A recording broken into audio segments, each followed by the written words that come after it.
Death Row March, 2025, Journeys with No Return. In March 2025, America witnessed the final moments of 5 death row inmates. Each carried a tragic story, a heavy sentence, and a chilling last chapter. Brad Keith Sigman once loved deeply, and then let that love turn into deadly obsession. When Rebecca Barber left him, Sigman couldn't let go.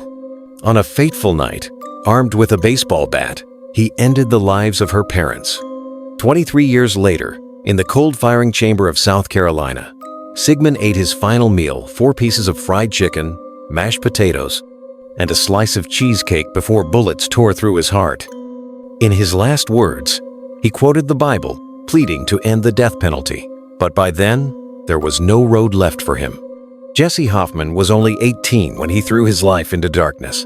He kidnapped a young advertising executive, forced her to withdraw money, and coldly ended her life in the desolate outskirts of Louisiana.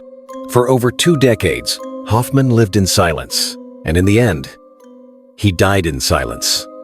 No special last meal, no final statement, just a chilling cloud of nitrogen carrying him away.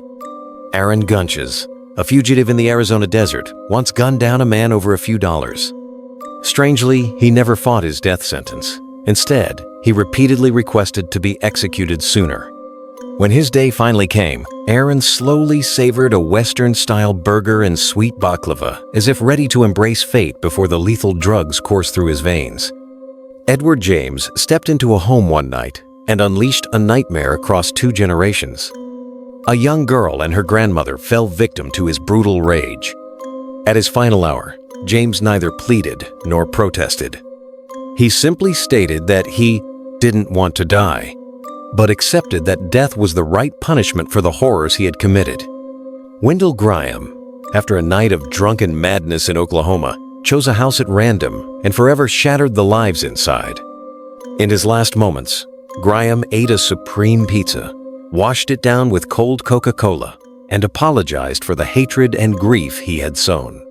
But could an apology ever mend what was broken? March came to an end. 5 lives were taken under the dim lights of execution chambers, leaving voids that can never be filled in the hearts of the victims' families, and raising haunting questions about justice, forgiveness, and redemption in a modern society.